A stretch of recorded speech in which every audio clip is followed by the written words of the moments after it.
जय हिंद, नमस्कार सभी साथियों को। आज की क्लास अपने पशु परीक्षर परीक्षा 2024 के लिए इंपॉर्टेंट क्लास रहने वाली है। इस क्लास में हम लोग पशु परीक्षर के मॉडल पेपर को हल करेंगे संपूर्ण 150 प्रश्नों के साथ।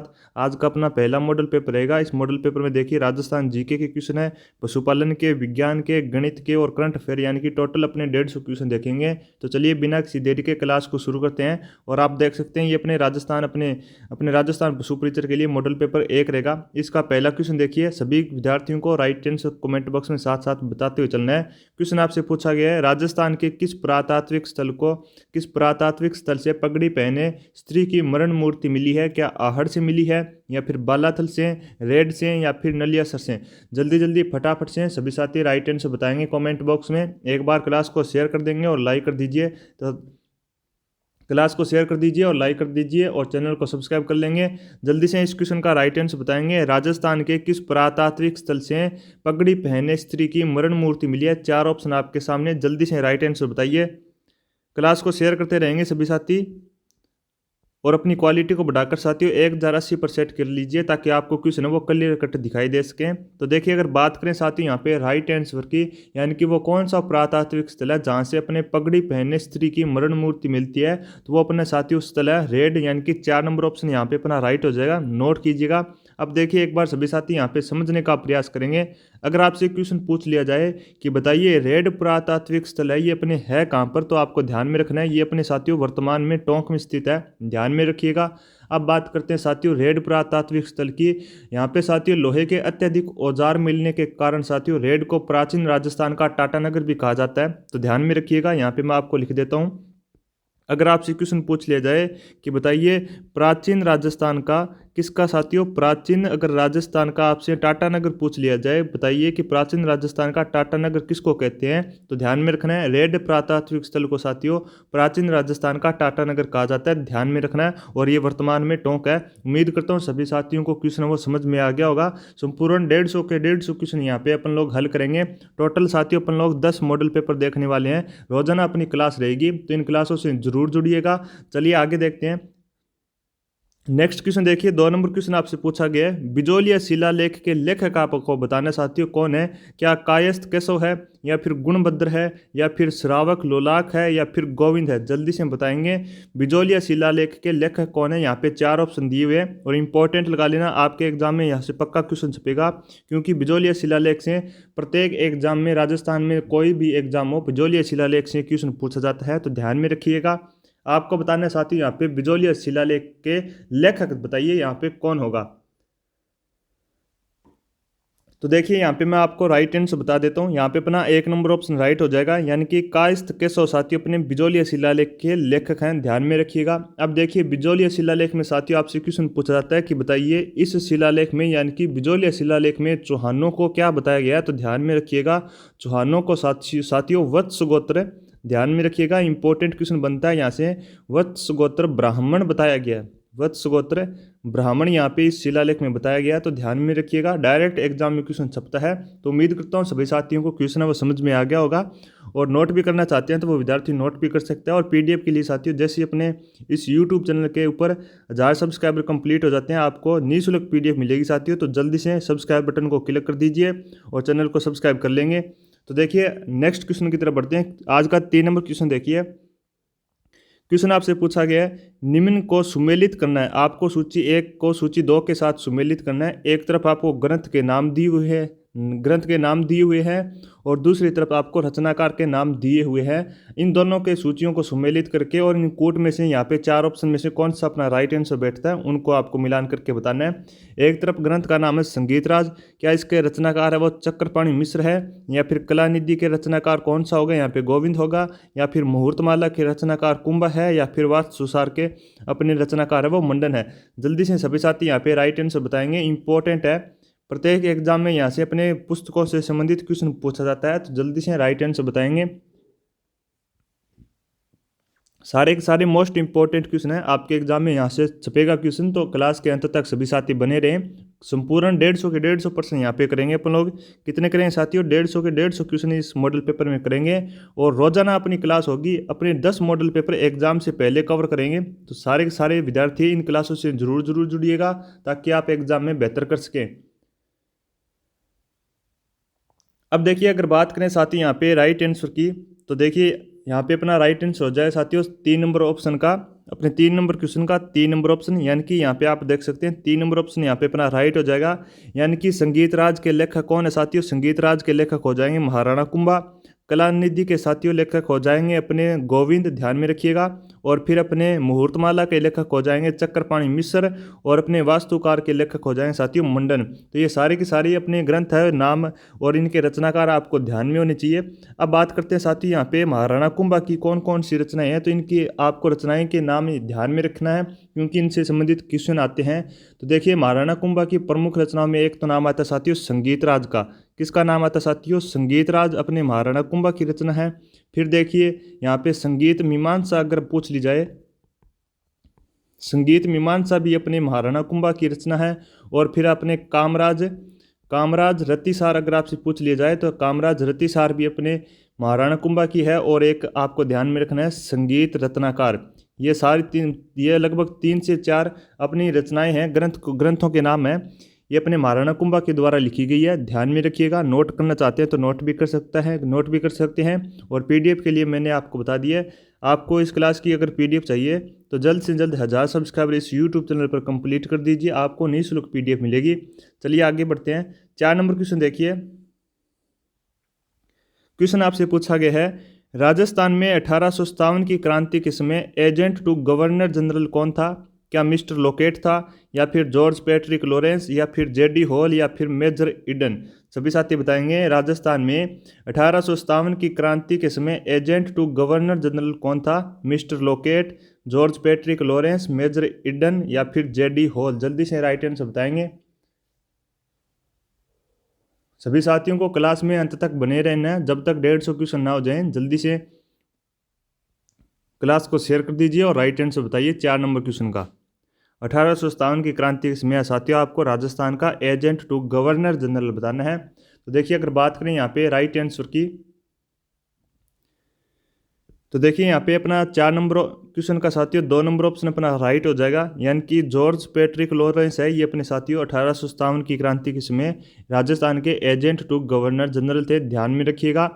अब देखिए अगर आपसे पूछ लिया जाए कि बताइए राजस्थान में 1857 की जो क्रांति साथियों सर्वप्रथम कहाँ पर इसका विद्रोह होता है, तो ध्यान में रखिएगा नसीराबाद छावनी में। कहाँ पर साथियों? नसीराबाद छावनी में साथियों अपने राजस्थान में 1857 क्रांति का सर्वप्रथम विद्रोह होता है। कब होता है? 28 मई, ध्यान में रखिएगा 28 मई 1857 को ये अपने विद्रोह होता है, ध्यान में रखिए। नोट करना चाहते हैं तो नोट भी कर सकते हैं, जल्दी से नोट कीजिएगा फिर आगे बढ़ेंगे। क्लास को लाइक करने में किसी भी विद्यार्थी को कंजूसी नहीं करनी है, क्लास को लाइक कर दीजिए, शेयर कर दीजिए ताकि और भी विद्यार्थी वो क्लास से जुड़ सकें।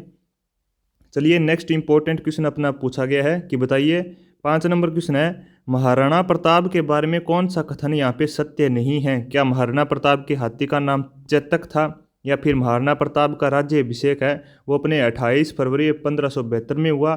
3 नंबर ऑप्शन, महाराणा प्रताप के शासनकाल में मेवाड़ की आर्थिक स्थिति कमजोर हो गई थी। महाराणा प्रताप का जो जन्म साथियों 9 मई 1540 में। जल्दी से यहाँ पे कौन सा ऑप्शन यहाँ पे राइट बैठता है, राइट आंसर बताएंगे। महाराणा प्रताप के बारे में कौन सा कथन है वो यहाँ पे सत्य नहीं है, जल्दी से बताएं। तो देखिए अगर बात करें साथी यहाँ पे राइट आंसर की, महाराणा प्रताप के हाथी का नाम है वो चेतक था, यहाँ पे ये कथन है वो सत्य नहीं है। क्योंकि आपको पता होगा चेतक का नाम साथियों अपने महाराणा प्रताप के घोड़े का नाम था। किसका नाम था साथियों? ये अपने घोड़े का नाम था महाराणा प्रताप के। अगर बात करें महाराणा प्रताप के हाथी की बात करें, यानी कि यहाँ पे हाथी लिख रखा है, तो महाराणा प्रताप के हाथी का नाम था साथियों अपने राम प्रसाद। क्या नाम था साथियों? राम प्रसाद अपने महाराणा प्रताप के हाथी का नाम था, या फिर आप कह सकते हैं लूणा। ये दोनों के दोनों साथियों हाथियों के नाम है अपने महाराणा प्रताप के थे, ध्यान में रखिएगा। अब देखिए एक सर्वप्रथम अपने इंपॉर्टेंट क्वेश्चन बनता है यहाँ से कि हाथियों से संबंधित राम प्रसाद हाथी के नाम से, क्योंकि जब अपने इस हाथी को यानी कि राम प्रसाद अपने महाराणा प्रताप के हाथी को साथियों जब अकबर अपने अधीन कर लेता है, यानी कि महाराणा प्रताप के राम प्रसाद हाथी को मुगलों ने अपने अधीन कर लिया, तो साथियों अकबर ने इसका नाम बदल कर क्या कर दिया था साथियों? पीर प्रसाद कर दिया था, ध्यान में रखिएगा। यहाँ पे मैं आपको लिख देता हूँ। अगर आपसे क्वेश्चन पूछ लिया जाए कि बताइए पीर प्रसाद है ये अपने किसके हाथी का नाम था, तो ये अपने महाराणा प्रताप के हाथी का नाम था। पहले नाम था साथियों इसका राम प्रसाद, ध्यान रखिएगा। जब मुगलों ने इसको अधीन कर लिया तो इसका नाम बदलकर राम प्रसाद का पीर प्रसाद कर दिया जाता है, ध्यान में रखिए। आगे बढ़ेंगे। जल्दी से नोट भी करना चाहता है तो वो नोट भी कर सकता है। आगे देखिए 6 नंबर क्वेश्चन आपसे पूछा गया है, निम्नलिखित में से राजस्थान की किस रियासत ने सर्वप्रथम ब्रिटिश ईस्ट इंडिया कंपनी के साथ सहायक संधि की थी। आपको उस रियासत का नाम बताना है जिसने सर्वप्रथम ब्रिटिश ईस्ट इंडिया कंपनी के साथ संधि की थी। क्या झालावाड़ है, बूंदी है, करौली है या फिर उदयपुर है। राइट आंसर कमेंट बॉक्स में आप बताइए। जल्दी जल्दी राइट आंसर बताइए। और जो भी भाई बंधु अपने पशु परीक्षक की तैयारी कर रहा है उसको एक बार क्लास शेयर कर दीजिए ताकि वह भी अपने एग्जाम में बेहतर प्रदर्शन कर सकें और अपनी एक सीट है वो पक्की कर सकें एग्जाम में। बताइए निम्न में से राजस्थान की किस रियासत ने सर्वप्रथम ब्रिटिश ईस्ट इंडिया कंपनी के साथ सहायक संधि की थी। तो देखिए यहाँ पे अपना राइट आंसर हो जाता है साथियों 4 नंबर ऑप्शन यानी कि करौली। यहाँ पे अपना राइट आंसर होगा साथियों करौली, यानी कि करौली रियासत के द्वारा साथियों अपनी ब्रिटिश ईस्ट इंडिया कंपनी के साथ सहायक संधि की जाती है। देखिए 7 नंबर क्वेश्चन आपसे पूछा गया है, गिगले का बापू उपनाम से जाने जाते हैं। क्या मास्टर गिरिराज प्रसाद या फिर गणपत लाल डांगी या फिर पंडित युगल किशोर चतुर्वेदी या फिर अशोक टाक। आपको बताना साथियों गिगले का बापू के उपनाम से किसे जाना जाता है। उपनाम इंपॉर्टेंट है, ध्यान में रखिएगा। सारे के सारे राजस्थान में जितने भी उपनाम हैं आपको याद होने चाहिए, जल्दी से हम बताएंगे। यहाँ पे एक क्वेश्चन और आपको ध्यान में रखना साथियों, अगर आपसे क्वेश्चन पूछ लिया जाए कि बताइए राजस्थान का गांधी किसे कहा जाता है। राजस्थान का अगर आपसे गांधी पूछ लिया जाए साथियों तो राजस्थान का गांधी अपने गोकुल भाई भट्ट को राजस्थान का गांधी कहा जाता है। यहाँ पे मैं आपको कुछ इंपॉर्टेंट उपनाम बताना चाहूँगा। गोकुल भाई भट्ट को साथियों अपने राजस्थान का गांधी कहा जाता है। अब देखिए अशोक टाक की बात करें साथियों, अशोक टाक की बात करें साथियों तो इन्हें कैमल मैन के नाम से जाना जाता है। किसके नाम से जाना जाता है साथियों, कैमल मैन। कैमल मैन के नाम से अशोक टाक को जाना जाता है, ध्यान में रखिएगा। और मास्टर गिरिराज प्रसाद को साथियों नौटंकी के सिरमौर के नाम से जाना जाता है।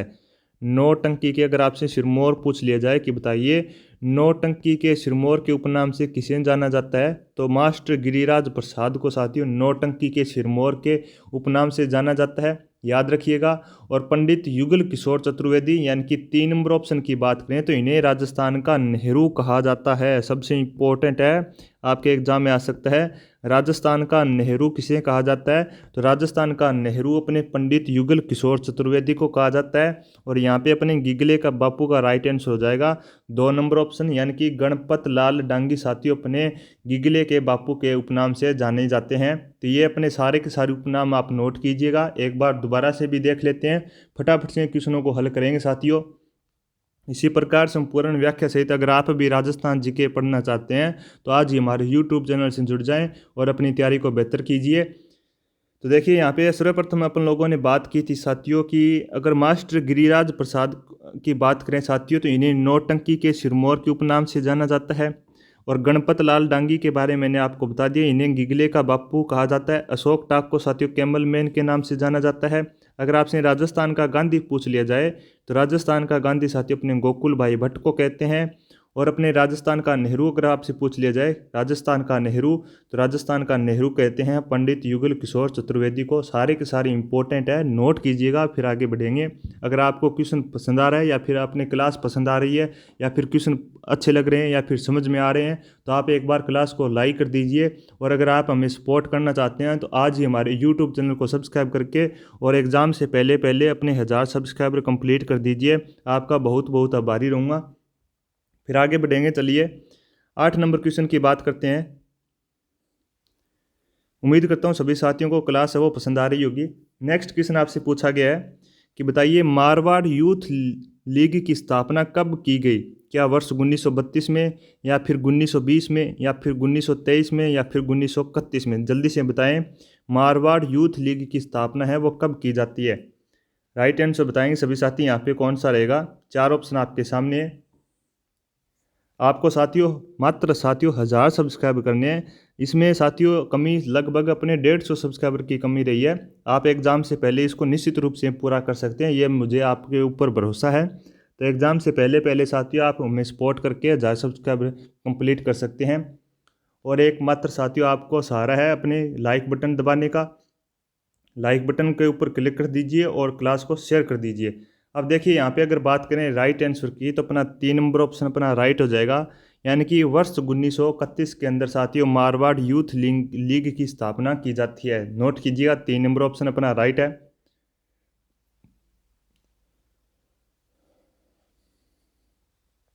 चलिए 9 नंबर क्वेश्चन देखिए। क्वेश्चन आपसे पूछा गया है, राजस्वी सरदार मुत्सदी और गनायत संबंधित है। क्या मेवाड़ के सामंत है, कोटा के सामंत है, मारवाड़ के सामंत है या फिर जयपुर के सामंत है। आपको बताना है ये सारे के सारे कहाँ के सामंत है। 4 ऑप्शन आपके सामने हैं, जल्दी से बताएंगे सभी साथी। 9 नंबर क्वेश्चन का राइट आंसर बताएंगे सभी साथी। जल्दी जल्दी इनको हल करने का प्रयास करेंगे साथियों, क्योंकि एग्जाम वो नज़दीक है। ज़्यादा व्याख्या पढ़ने में कोई फ़ायदा नहीं है। जितना क्वेश्चन आप ज़्यादा कवर करेंगे उतने ही आपके एग्जाम में छपने की संभावना रहेंगे और आप उनको क्लियर कर सकेंगे।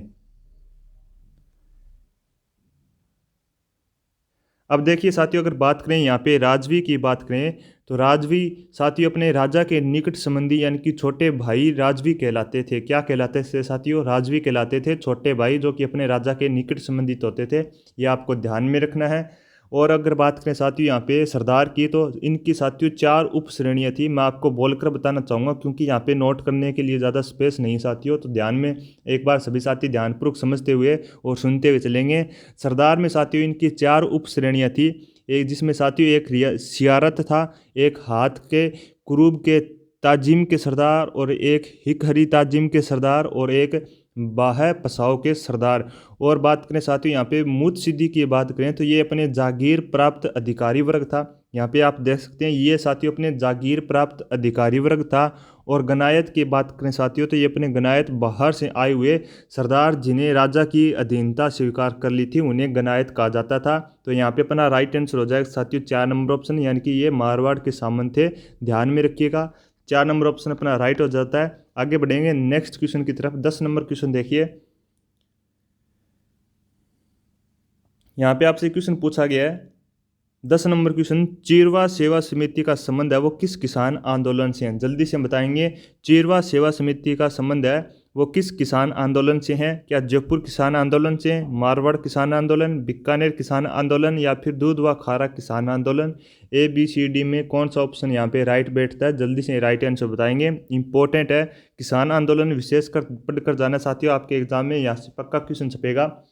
तो देखिए यहाँ पे अपना राइट आंसर हो जाएगा साथियों 1 नंबर ऑप्शन, यानी कि जयपुर किसान आंदोलन से चिरवा सेवा समिति का संबंध है।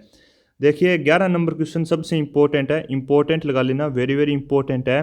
मानगढ़ नरसंहार कब घटित हुआ था? 13 नवंबर 1917 को या फिर 17 नवंबर 1913 को, 6 नवंबर 1916 को या फिर 17 नवंबर 1914 को। सभी साथी बताएंगे मानगढ़ नरसंहार कब घटित होता है। और मैं आपको बता दूं अपने मानगढ़ नरसंहार से संबंधित क्वेश्चन आया हुआ साथियों CET के, चाहे वो 12th लेवल का एग्जाम हो या फिर ग्रेजुएशन लेवल का एग्जाम, इनमें आया हुआ है। क्योंकि बार बार एग्जाम में आता है तो आपके एग्जाम में भी आ सकता है, ध्यान में रखिएगा। अगर आप इन क्वेश्चनों को, राजस्थान जीके के क्वेश्चनों को कंप्लीट व्याख्या सहित पढ़ना चाहते हैं तो अपनी क्लास होती है साथियों पशु परिचर के लिए, राजस्थान जीके की MCQ क्लास होती है। यानी कि फ्री MCQ बेंच आपके लिए चलाया जा रहा है पशु परिचर के विद्यार्थियों के लिए। तो उस क्लास से जुड़िए, वहाँ पर आपको साथियों कंप्लीट व्याख्या के रूप में क्लास देखने को मिलेगी। तो आप देख सकते हैं अपने स्मार्ट क्लास अकेडमी के ऑफिशियल यूट्यूब चैनल पर जब आप जाएंगे तो वहाँ पे आपको साथियों एक अलग से प्ले लिस्ट बनी हुई मिलेगी पशु परिचर की परीक्षा के लिए। तो उस प्ले लिस्ट के अंदर साथियों सारी की सारी क्लासें उपलब्ध है, आप देखिएगा, आपको निश्चित रूप से पशु परिचर के एग्जाम में सफलता मिलेगी। अब देखिए मानगढ़ हत्याकांड की बात करें साथियों तो आपको पता होना चाहिए मानगढ़ हत्याकांड है वो इंपॉर्टेंट स्थान रखता है अपने राजस्थान जीके के अंदर। ध्यान रखिएगा साथियों, मानगढ़ धाम, ये अपने मानगढ़ नरसंहार कहाँ पर होता है? मानगढ़ धाम ध्यान में रखिएगा, मानगढ़ धाम बांसवाड़ा के अंदर ये अपने साथियों अपने ये नरसंहार होता है। इसको साथियों आपको ध्यान में रखना है। मानगढ़ हत्याकांड को साथियों राजस्थान का जलियांवाला बाग हत्याकांड के साथ तुलना की गई, यानी कि इसको साथियों राजस्थान का जलियांवाला बाग हत्याकांड कहा जाता है। मानगढ़ हत्याकांड को राजस्थान का, यहाँ पे मैं आपको नोट करवा देता हूँ, राजस्थान का अगर आपसे जलियांवाला बाग हत्याकांड पूछ लिया जाए कि बताइए राजस्थान का जलियांवाला बाग हत्याकांड किसको कहा जाता है? तो अपने मानगढ़ नरसंहार को साथियों जलियांवाला बाग हत्याकांड कहा जाता है। यहाँ पे इस हत्याकांड में साथियों लगभग 1500 भील मारे जाते हैं। कितने भील मारे जाते हैं साथियों? 1500 भील है इस हत्याकांड में शहीद हो जाते हैं, ध्यान में रखिएगा। अब देखिए ये घटित कब होता है, तो यहाँ पे अपना राइट आंसर हो जाएगा साथियों बी नंबर ऑप्शन, यानी कि 17 नवंबर 1913 को मानगढ़ नरसंहार घटित होता है। चलिए आगे देखते हैं, नेक्स्ट क्वेश्चन की तरफ बढ़ते हैं। 12 नंबर क्वेश्चन आपसे पूछा गया है, राजस्थान केसरी समाचार पत्रिका का प्रकाशन है वो किसके द्वारा प्रारंभ किया गया? क्या गणेश शंकर विद्यार्थी के द्वारा, या फिर हरिभाई किंकर के द्वारा, विजय सिंह पथिक के द्वारा, या फिर रामनारायण चौधरी के द्वारा? जल्दी जल्दी राइट आंसर बताएंगे सभी साथी, यहाँ पे कौन सा होगा? राजस्थान केसरी समाचार पत्रिका का प्रकाशन किसके द्वारा प्रारंभ किया जाता है? तो यहाँ पे मैं आपको बता देता हूँ, अपना 3 नंबर ऑप्शन अपना राइट हो जाएगा, यानी कि विजय सिंह पथिक के द्वारा साथियों राजस्थान केसरी समाचार पत्रिका का प्रकाशन किया जाता है, ध्यान में रखिएगा। और इम्पोर्टेंट है, आपके एग्जाम में यहाँ से क्वेश्चन छपेगा। अगर आप इस क्लास को संपूर्ण अपने 150 क्वेश्चन देखते हैं तो आपको निश्चित रूप से एग्जाम में सफलता मिलेगी, क्योंकि राजस्थान जीके के कम से कम 50 क्वेश्चन आपके इसी क्लासों से, यानी कि जितने भी अपने लगभग 10 मॉडल पेपरों की मैं आपको बता रहा हूँ, 10 मॉडल पेपर एग्जाम से पहले अपन लोग कवर करेंगे। तो यानी कि प्रत्येक एक अपने कुल मिलाकर बात करें तो यहाँ पे 10 मॉडल पेपरों में साथियों अपने लगभग 50 से 60-70 क्वेश्चन है वो अपने एग्जाम में हूबहू छपेंगे। तो आप कह सकते हैं कि कम समय के अंदर साथियों आप ज़्यादा क्वेश्चन कवर कर सकते हैं एग्जाम की दृष्टि से। तो इन क्लासों से जरूर जुड़िएगा, आपके लिए मोस्ट इंपॉर्टेंट क्लास है। चलिए आगे बढ़ते हैं। 13 नंबर क्वेश्चन देखिए, क्वेश्चन आपसे पूछा गया है,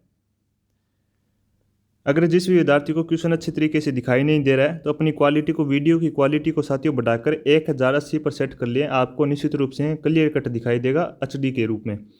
13 नंबर क्वेश्चन पूछा गया है, निम्न में से कौन सा सुमेलित नहीं है? एक तरफ आपको नेताओं के नाम दिए हुए हैं और दूसरी तरफ आपको प्रजामंडल दिया हुआ है, तो आपको बताना है कौन सा यहाँ पे सुमेलित नहीं है।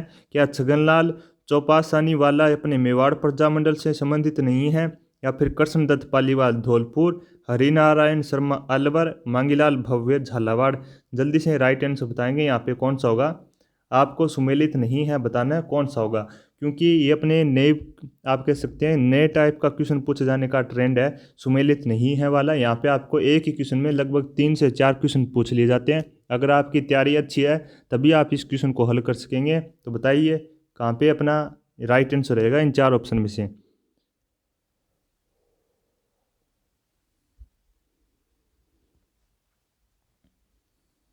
जल्दी से राइट आंसर बताएंगे। अब देखिए यहाँ पे अपना राइट आंसर हो जाएगा साथियों 1 नंबर ऑप्शन, यानी कि छगनलाल चौपासनी वाला मेवाड़। अगर बात करें साथियों यहाँ पे,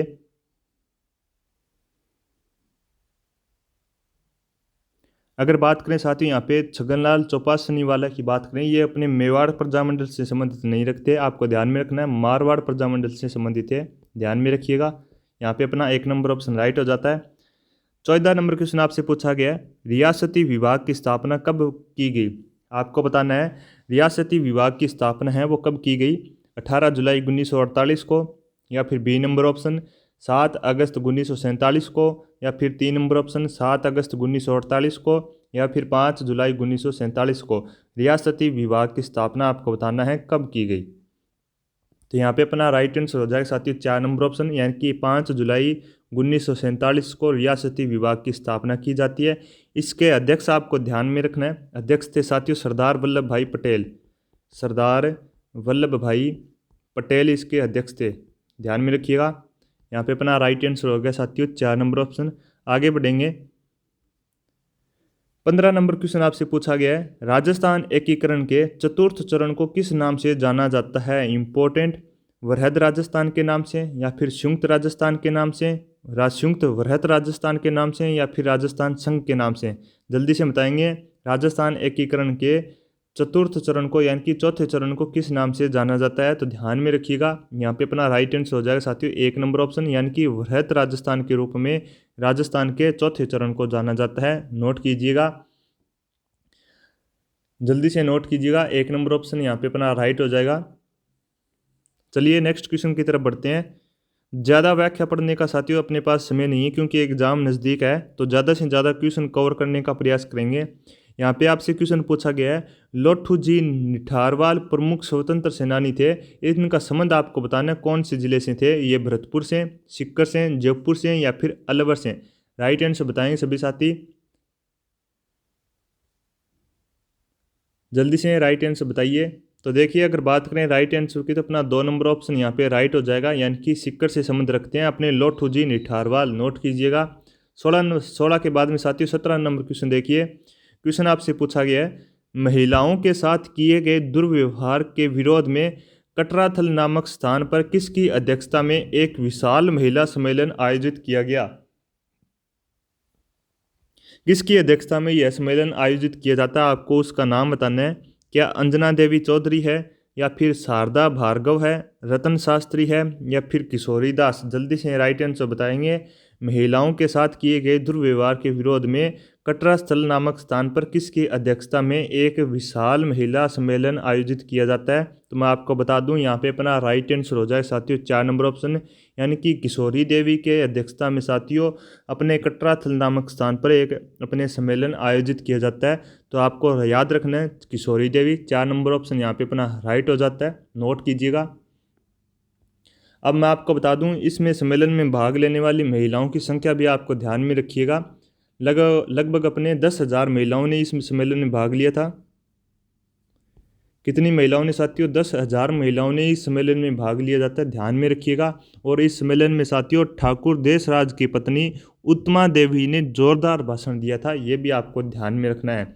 आगे देखिए 18 नंबर क्वेश्चन देखते हैं। क्वेश्चन आपसे पूछा गया है, निम्न में से कौन सा पंचपाणे में शामिल नहीं है। क्या मल्लीसर शामिल नहीं है, नवलगढ़, बिसाऊ या फिर अलीसर। जल्दी से बताएंगे। 18 नंबर क्वेश्चन का राइट आंसर बताने का प्रयास करेंगे सभी साथी।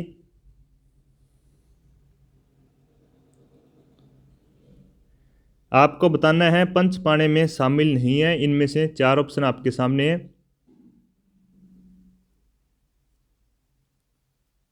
तो देखिए अगर बात करें साथियों यहाँ पे राइट आंसर की 18 नंबर में 3 नंबर ऑप्शन अपना राइट हो जाएगा, यानी कि अलीसर है वो अपने राजस्थान अपने पंचपाणे में शामिल नहीं है, नोट कीजिएगा। 19 नंबर क्वेश्चन देखिए। क्वेश्चन आपसे पूछा गया है, मिर्जा राजा जय सिंह के बारे में निम्नलिखित में से कौन सा कथन सत्य है। आपको मिर्जा राजा जय सिंह के बारे में सत्य कथन का चयन करना है।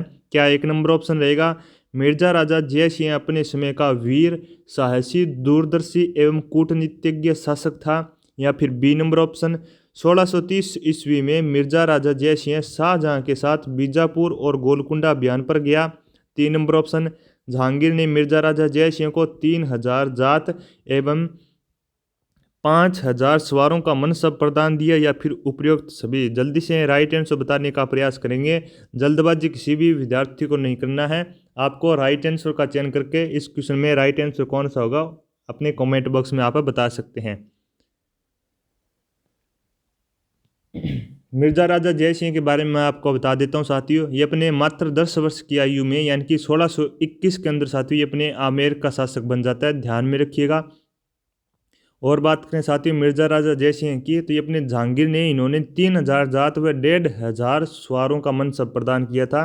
3000 जात, यहाँ पे आप 3 नंबर ऑप्शन में देख सकते हैं 3000 जात तो सही है, लेकिन 5000 सवारों का नहीं साथियों। कितने का अपने सवारों का अपने मनसब प्रदान किया जाता है, 1500 सवारों का अपने मनसब प्रदान किया जाता है। तो यहाँ पे अपना 3 नंबर ऑप्शन तो राइट गलत हो जाता है, ध्यान में रखिएगा। 19 नंबर क्वेश्चन का अपना राइट आंसर हो जाएगा साथियों 1 नंबर ऑप्शन, यानी कि मिर्जा राजा जय सिंह अपने समय का वीर, साहसी, दूरदर्शी एवं कूटनीतिज्ञ शासक था, नोट कीजिएगा। आगे देखिए नेक्स्ट क्वेश्चन की तरफ बढ़ते हैं। 20 नंबर क्वेश्चन देखिए, यहाँ पे अपने क्वेश्चन पूछा गया है, नाडोल के चौहान वंश का आपको संस्थापक बताना है साथियों कौन था। क्या कीर्तिपाल, या फिर वाकपति राज, या फिर पृथ्वीराज, या फिर लक्ष्मण, या फिर कीर्तिपाल। जल्दी से बताएंगे। नाडोल के चौहान वंश का आपको संस्थापक बताना है कौन था। नाडोल के चौहान वंश का संस्थापक आपको बताना है कौन था। तो देखिए अगर बात करें साथियों यहाँ पे राइट आंसर की, तो अपना 3 नंबर ऑप्शन राइट हो जाएगा, यानी कि लक्ष्मण अपने नाडोल के चौहान वंश का संस्थापक था, ध्यान में रखिएगा। और बात करें साथियों यहाँ पे अपने लक्ष्मण की, तो ये अपने वाकपति राज का यानी कि 2 नंबर ऑप्शन में आप देख सकते हैं, वाकपति राज का साथियों पुत्र था। किसका पुत्र था? वाकपति राज का पुत्र था लक्ष्मण, और ये अपने नाडोल के चौहान वंश का संस्थापक भी था। आगे देखिए 21 नंबर क्वेश्चन की बात करते हैं। क्वेश्चन आपसे पूछा गया है, राजस्थान की स्थिति के संबंध में कौन सा युग्म यहाँ पे सही सुमेलित नहीं है? क्या ग्लोब में उत्तर पश्चिम में, या फिर एशिया में दक्षिण पश्चिम में, या फिर भारत में उत्तर पूर्व में? इन कूट में से इन 4 ऑप्शन में से आपको राइट आंसर का चयन करके बताना है। राजस्थान की स्थिति के संबंध में कौन सा युग्म सही सुमेलित नहीं है? राइट आंसर बताएंगे जल्दी से, फटाफट से राइट आंसर बताते हुए चलेंगे सभी साथी।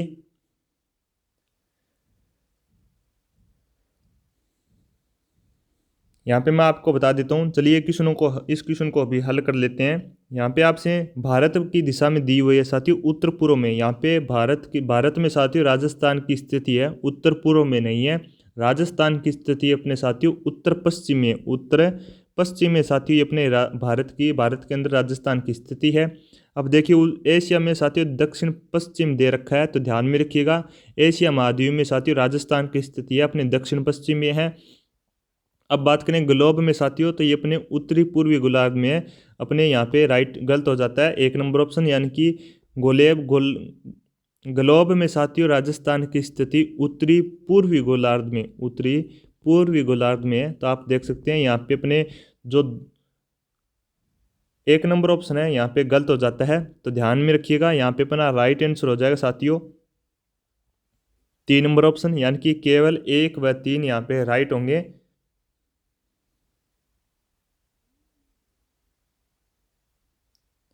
जल्दी से नोट कीजिएगा, यहाँ पे 3 नंबर ऑप्शन अपना राइट हो गया। राजस्थान की स्थिति के संबंध में कौन सा युग्म सही सुमेलित नहीं है? 3 नंबर ऑप्शन यहाँ पे अपना राइट हो जाएगा। आगे बढ़ेंगे, चलिए 22 नंबर क्वेश्चन की बात करते हैं। क्वेश्चन आपसे पूछा गया है, राजस्थान की अंतर्राष्ट्रीय सीमा से जुड़े जिले आपको बताना है कौन कौन से हैं। क्या 1 नंबर ऑप्शन में दे रखा है बाड़मेर, जैसलमेर, जोधपुर, बीकानेर है, बाड़मेर, जालोर, बीकानेर, श्रीगंगानगर है, या फिर 3 number option Barmer, Bikaner, Ganganagar, Hanumangarh, 4 number option Ganganagar, Bikaner, Jaisalmer, Barmer. जल्दी से राइट आंसर बताएंगे सभी साथी। मैंने अभी आपको साथियों जो नए जिले गठित हुए हैं उसके ऊपर मैंने आपको बताया था, संपूर्ण आपको 50 जिले याद करवाए थे, और इस क्लास में मैंने आपको बताया भी था कि कौन सा जिला अंतर्राष्ट्रीय सीमा में बनाता है और कौन सा जिला अंतर्राज्यीय सीमा बनाता है। सारी की सारी डिटेल उस क्लास में आपको बताई थी। अगर आपने अभी तक उस क्लास को नहीं देखा है तो आप ज़रूर उस क्लास को देखिएगा एग्जाम से पहले, ताकि आपके क्लियर कट समझ में आ सकें राजस्थान के जो जितने भी ज़िले हैं कौन सा अंतर्राज्यीय सीमा बनाता है और कौन सा अंतर्राष्ट्रीय सीमा बनाता है, और अपने कहाँ से रेड क्लिफ रेखा शुरुआत होती है, कहाँ से और कहाँ से खत्म होती है। तो ध्यान में रखिएगा।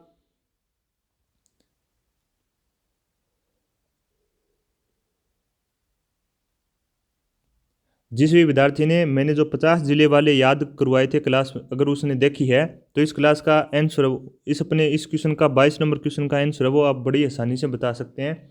अगर बात करें साथियों यहाँ पे राइट आंसर की, तो मैं आपको बताना चाहूँगा,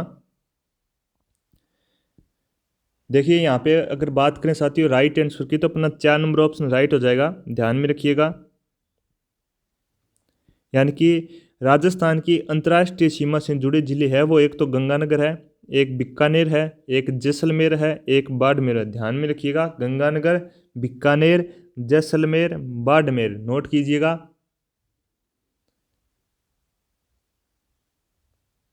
और एक और इसमें ध्यान ऐड कीजिएगा साथियों, एक नया जिला बना है अनूपगढ़, यानी कि गंगानगर के बाद में आएगा अनूपगढ़, अनूपगढ़ के बाद में आ जाएगा बीकानेर, बीकानेर के बाद में जैसलमेर, जैसलमेर के बाद में बाड़मेर।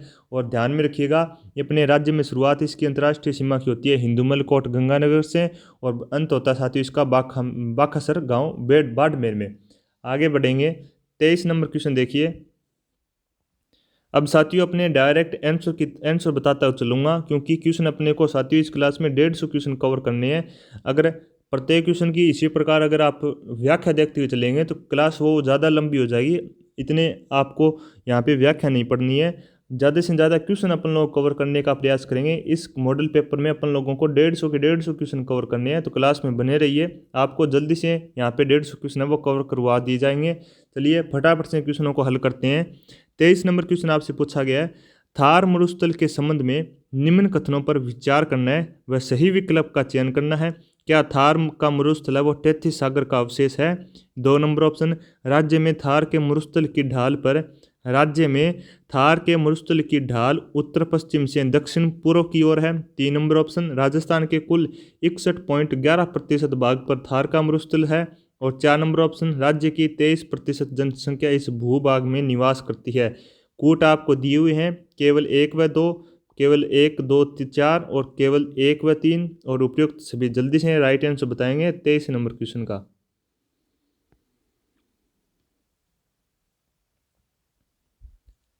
ध्यान में रखिएगा, इसका थार के मरुस्थल का विस्तार साथियों 2 देशों में, एक तो भारत में, एक पाकिस्तान में है। अब देखिए यहाँ पे अपना राइट आंसर हो जाए साथियों 1 व 3, यानी कि सही विकल्प अपना बैठता है 1 नंबर विकल्प और 3 नंबर विकल्प। आगे बढ़ेंगे, 24 नंबर क्वेश्चन को देखिए। क्वेश्चन आपसे पूछा गया है कि निम्न में से अरावली पर्वतमाला की चोटियों को उनकी ऊंचाई के आधार पर आरोही क्रम में आपको व्यवस्थित करना है। कुंभलगढ़, सायरा, अचलगढ़, लीलागढ़। जल्दी से राइट आंसर बताएंगे 24 नंबर क्वेश्चन का। यहाँ पे आपको 4 ऑप्शन दिए हुए हैं, कौन सा यहाँ पे अपना राइट आंसर बैठता है आरोही क्रम में? जल्दी से राइट आंसर बताएंगे।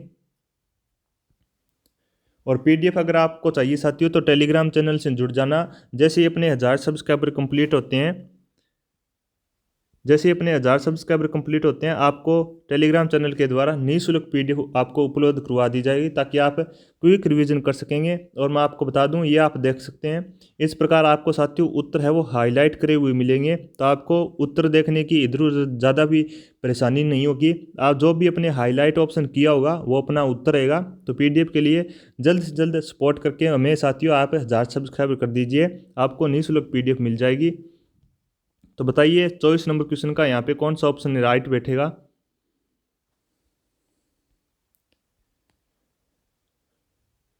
तो देखिए यहाँ पे अपना राइट आंसर हो जाए साथियों 2 नंबर ऑप्शन, यानी कि लीलागढ़, सायरा, कुंभलगढ़ और अचलगढ़। 2 नंबर ऑप्शन अपना राइट है। आगे बढ़ेंगे, 25 नंबर क्वेश्चन की बात करें। क्वेश्चन आपसे पूछा गया है, राजस्थान में अरावली पर्वतमाला की औसत ऊंचाई आपको बताना कितनी है? क्या 930 मीटर है, या फिर 1000 मीटर, 900 मीटर, या फिर 780 मीटर?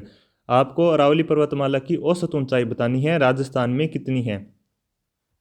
तो मैं आपको बता देता हूँ, यहाँ पे अपने औसत ऊंचाई है वो 930 मीटर है। 1 नंबर ऑप्शन अपना राइट है।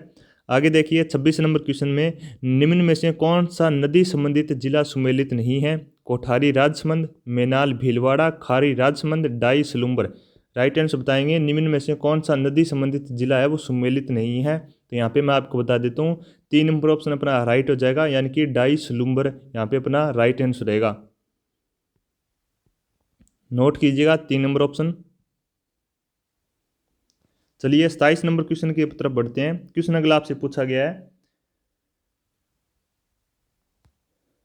राजस्थान राज्य का कौन सा भूभाग अति आर्द्र जलवायु के अंतर्गत आता है? जैसलमेर, बाड़मेर, या फिर भरतपुर, अलवर, या फिर कोट व बूंदी, कोटा, टोंक व बूंदी, या फिर कोटा व झालावाड़।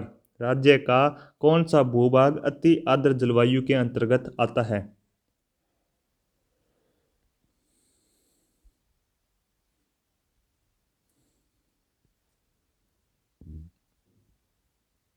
3 नंबर ऑप्शन यहाँ पे अपना राइट हो जाएगा 27 का।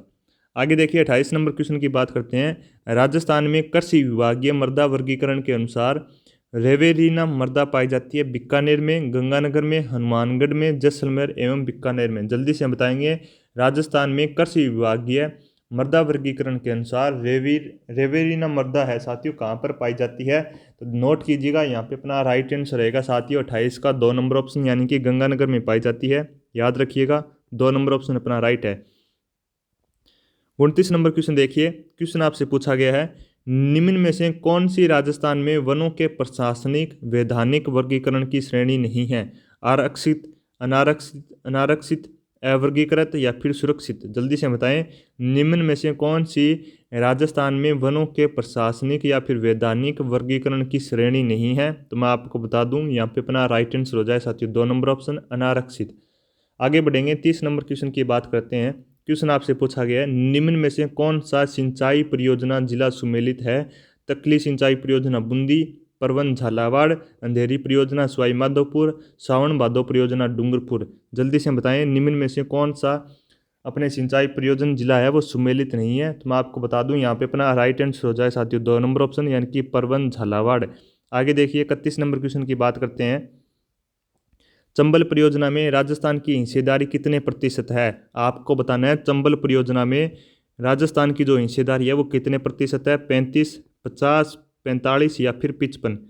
तो देखिए यहाँ पे अपना राइट आंसर हो जाए साथियों 3 नंबर ऑप्शन यानी कि 50%। 32 नंबर क्वेश्चन की बात करते हैं। क्वेश्चन आपसे पूछा गया है, ISFR रिपोर्ट 2021 के अनुसार राजस्थान में सर्वाधिक झाड़ी क्षेत्र वाला जिला कौन सा है? उदयपुर, प्रतापगढ़, करौली या फिर पाली? राइट आंसर बताएं सभी साथी इस क्वेश्चन का, 32 नंबर क्वेश्चन का।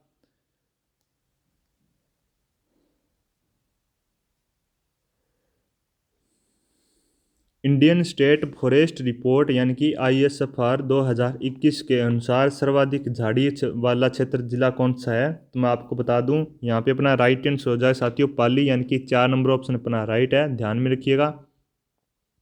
चलिए 33 नंबर क्वेश्चन की बात करते हैं। क्वेश्चन आपसे पूछा गया है, रेतीली मृदा के संबंध में निम्न में से कौन सा या फिर कौन से कथन सत्य हैं? आपको बताना है। यह मृदा थार के मरुस्थल में विस्तारित है। इस मृदा के 4 वर्ग है। 3 नंबर, यह मृदा वायु प्रवाह द्वारा स्थानांतरित होती है। इसके कण बारीक होते हैं जिस कारण इसमें सर्वाधिक जल धारण क्षमता होती है। यहाँ पे आपको राइट आंसर बताना है, इन 4 ऑप्शन में से कौन सा होगा, जल्दी से बताएं। तो देखिए अगर बात करें यहाँ पे 33 नंबर क्वेश्चन के राइट आंसर की, तो अपना 3 नंबर ऑप्शन यहाँ पे राइट हो जाएगा, केवल 1, 2 व 3। आगे देखिए 34 नंबर क्वेश्चन की बात करते हैं। 2011 की जनगणना के अनुसार राजस्थान का जनसंख्या घनत्व कितना है? 165 व्यक्ति प्रति वर्ग किलोमीटर, 200 व्यक्ति प्रति वर्ग किलोमीटर, 382 व्यक्ति प्रति वर्ग किलोमीटर या फिर 300 व्यक्ति वर्ग प्रति वर्ग किलोमीटर? राइट आंसर बताएंगे। 2011 की जनगणना के अनुसार राजस्थान का जनसंख्या घनत्व कितना प्रतिशत है? 34 नंबर का आज का अपना क्वेश्चन है। तो मैं आपको बता दूं, यहाँ पे अपना राइट आंसर हो जाएगा साथियों 2 नंबर ऑप्शन यानी कि 200 व्यक्ति प्रति वर्ग किलोमीटर। 35 नंबर क्वेश्चन देखिए, 2011 की जनगणना के अनुसार राजस्थान की कुल जनसंख्या में अनुसूचित जाति की जनसंख्या का प्रतिशत कितना है? 13.48%, 18.20%, 17.20% या फिर 21%? 2011 की जनगणना के अनुसार राजस्थान की कुल जनसंख्या में अनुसूचित जाति की जनसंख्या का प्रतिशत कितना है? तो ध्यान में रखिएगा, यहाँ पे अपना राइट आंसर हो जाए साथियों 3 नंबर ऑप्शन यानी कि 17.20%। आगे देखिए 36 नंबर क्वेश्चन की बात करते हैं। क्वेश्चन आपसे पूछा गया है कि बताइए 1 नंबर सूची को साथियों 2 नंबर सूची के साथ मिलान करना है आपको। एक तरफ गढ़सीसर, पद्मनी तालाब, गुलाब नगर, गुलाब सागर, पन्नेलाल साय का तालाब। एक तरफ सूची 2 में दिए हुए स्थान झुंझुनू, जैसलमेर, चित्तौड़गढ़, जोधपुर। इन 4 ऑप्शन में से यहाँ पे अपना कौन सा ऑप्शन राइट बैठेगा, जल्दी से बताएं। क्वेश्चन नंबर 36 का राइट आंसर बताने का प्रयास करें सभी साथी। तो यहाँ पे आप ध्यान में रखिएगा साथियों, 1 नंबर ऑप्शन अपना राइट हो जाएगा, यानी कि गढ़सीसर है ये अपने साथियों जैसलमेर के अंदर है। यहाँ पे मैं आपको बता देता हूँ ये अपने जैसलमेर के अंदर है। और फिर बात करें पद्मनी तालाब की, तो ये अपने पद्मनी तालाब है ये अपने चित्तौड़गढ़ में है। गुलाब सागर साथियों अपने जोधपुर के अंदर है। और पन्नेलाल शाह का तालाब साथियों अपने झुंझुनू के अंदर है। आगे बढ़ेंगे 37 नंबर क्वेश्चन देखिए। क्वेश्चन आपसे पूछा गया है, निम्न में से कौन सी परंपरागत जल संरक्षण की विधि नहीं है? बावड़ी है, खंडीन है, जोहड़ है या फिर शुष्क कृषि पद्धति है? आपको परंपरागत जल संरक्षण की विधि नहीं है उस विकल्प का चयन करना है। देखिए 37 नंबर क्वेश्चन में राइट आंसर बात करूँ साथियों, तो यहाँ पे अपना राइट हो जाएगा साथियों 3 नंबर ऑप्शन यानी कि शुष्क कृषि पद्धति यहाँ पे अपना राइट है। आगे देखिए 38 नंबर क्वेश्चन पूछा गया, राजस्थान राज्य पथ परिवहन निगम की स्थापना कब की जाती है? 1964 में, 1989 में, 1974 में या फिर 1999 में? जल्दी से यहाँ पे राइट आंसर बताएंगे क्वेश्चन नंबर 38 का। तो देख लेंगे, यहाँ पे अपना 1 नंबर ऑप्शन राइट हो जाएगा, ध्यान में रखिएगा। आगे देखिए 39 नंबर क्वेश्चन पूछा गया, नाल हवाई अड्डा है वो कहाँ पर है? जैसलमेर में, सूरतगढ़ में, फलोदी में या फिर बीकानेर में? इंपॉर्टेंट लगा लेना, आपके एग्जाम में पक्का यहाँ से क्वेश्चन छपेगा। मैं ये आपको यहाँ पे लिख देता हूँ, पशु परिचर 2024 के एग्जाम में पक्का क्वेश्चन आएगा कि बताइए नाल हवाई अड्डा है वो कहाँ पर है। तो नोट कर लेना, पशु परिचर के एग्जाम के पॉइंट ऑफ व्यू से इंपॉर्टेंट है। तो देखिए यहाँ पे अपने राइट आंसर हो जाए साथियों 39 का 4 नंबर ऑप्शन, यानी कि बीकानेर के अंदर साथियों नाल हवाई अड्डा है। जल्दी से नोट कीजिएगा इस क्वेश्चन को।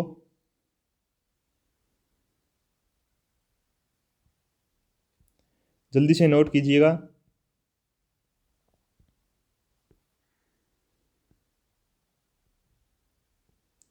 चलिए आगे बढ़ते हैं, 40 नंबर क्वेश्चन की तरफ बढ़ते हैं। बात करते हैं साथियों 40 नंबर क्वेश्चन की। क्वेश्चन आपसे पूछा गया है, निम्न झील के संबंध में कौन सा कथन है वो सत्य नहीं है? सांबर झील का विस्तार जयपुर ग्रामीण, डीडवाना, कुचामन व अजमेर में है। यह भारत की दूसरी सबसे बड़ी खारे पानी की झील है। केवल एक सत्य नहीं है, या फिर एक व दोनों, केवल दो, इनमें से कोई नहीं। जल्दी से राइट आंसर बताएंगे, निम्न में से झील के संबंध में कौन सा कथन है वो सत्य नहीं है। तो देखिए यहाँ पे अगर बात करें राइट आंसर की, तो अपना 4 नंबर ऑप्शन यहाँ पे राइट हो जाएगा, इनमें से कोई नहीं। आगे देखिए 41 नंबर क्वेश्चन की बात करते हैं। निम्नलिखित में से किस लोक देवता को लक्ष्मण का अवतार माना जाता है? कल्ला जी को, वीर फता जी को, हरबू जी को या फिर पाबू जी को? इंपॉर्टेंट है, लक्ष्मण का अवतार आपको बताना है किसको कहा जाता है। और हिंट के लिए मैं आपको बता दूं, इन्हें साथियों अपने ऊँटों के लोक देवता भी कहा जाता है। तो जल्दी से राइट आंसर अब तो आप बता सकते हैं। बड़ा ही आसान क्वेश्चन साथियों, इजी क्वेश्चन है, एग्जाम में आ सकता है।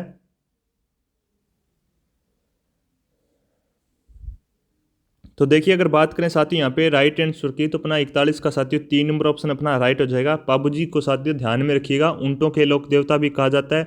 लक्ष्मण का अवतार भी इन्हें माना जाता है। गोरक्षक देवता इन्हें माना जाता है।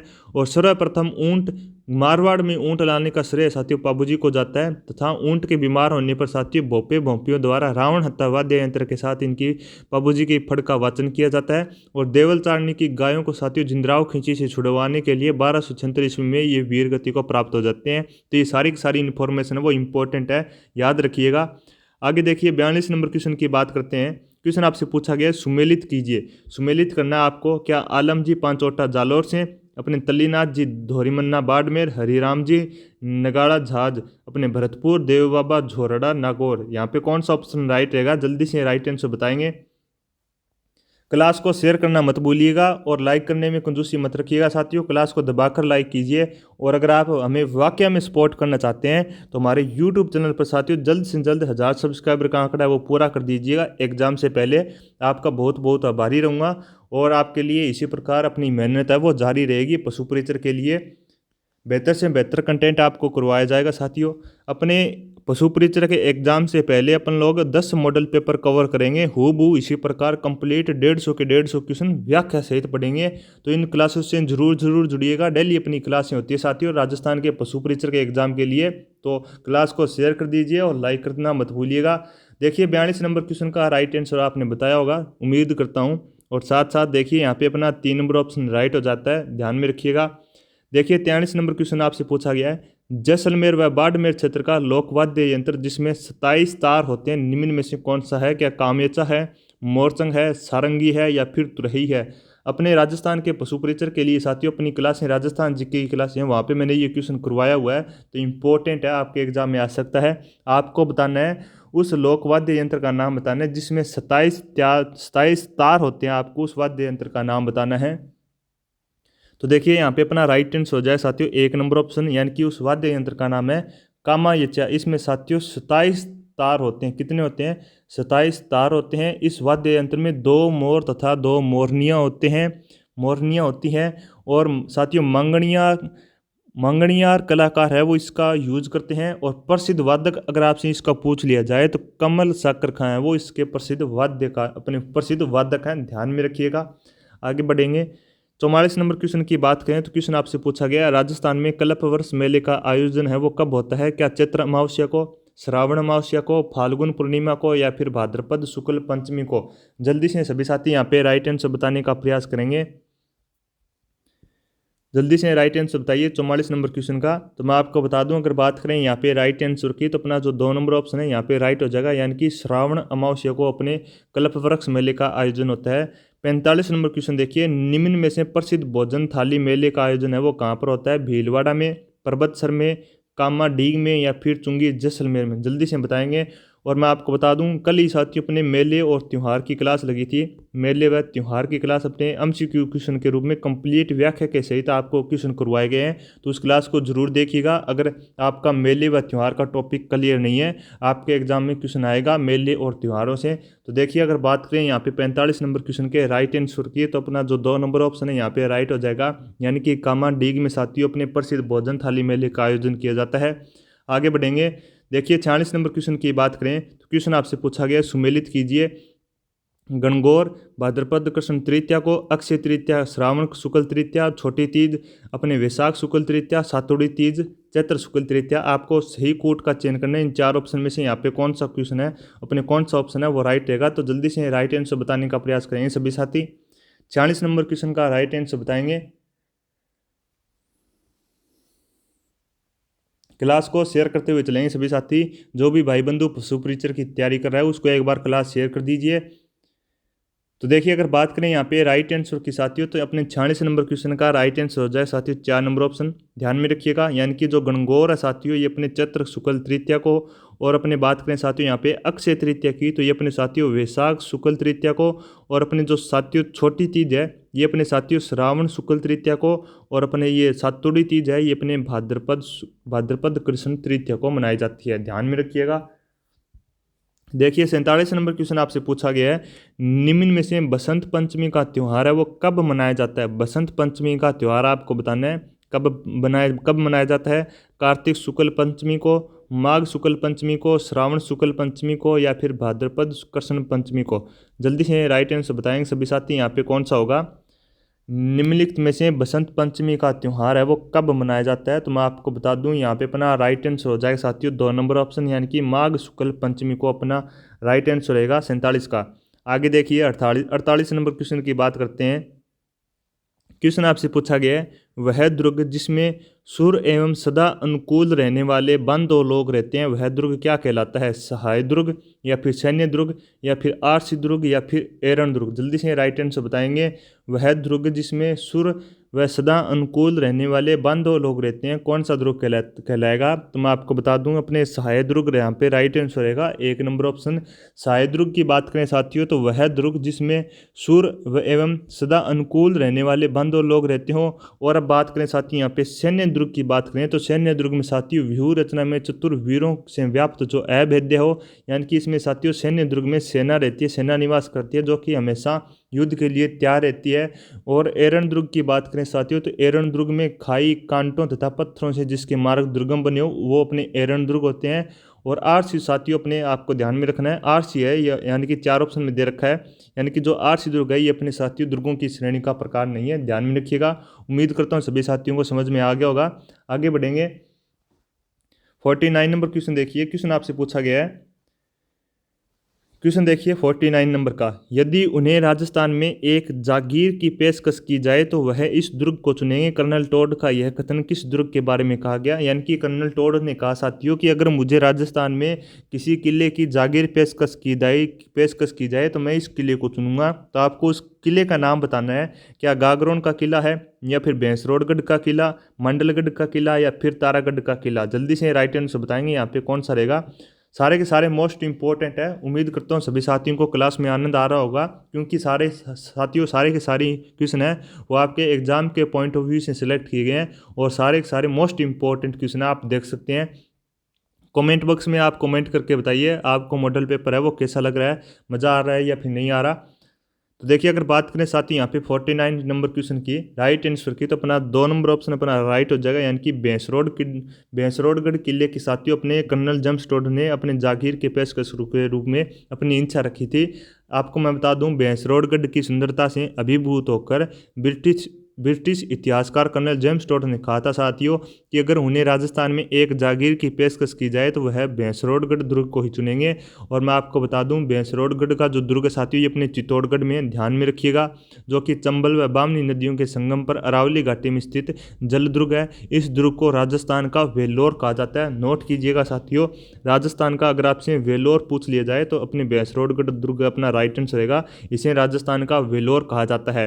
आगे देखिए 50 नंबर क्वेश्चन आपसे पूछा गया है, राजस्थान के किस महल को विंडसर महल की संज्ञा दी गई। मोस्ट इंपॉर्टेंट क्वेश्चन है, ध्यान में रखिएगा।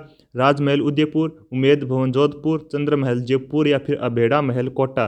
जल्दी से राइट आंसर बताएंगे किस महल को विंडसर महल की संज्ञा दी गई है। इस क्वेश्चन का आप राइट आंसर बताएंगे फिर ये आगे की तरफ बढ़ेंगे क्योंकि इंपॉर्टेंट है, वेरी वेरी मोस्ट इंपॉर्टेंट है और आपके एग्जाम में यहाँ से क्वेश्चन पक्का छपेगा। मैं आपको यहाँ पे लिख देता हूँ पशु परीक्षक 2024 के लिए इंपॉर्टेंट।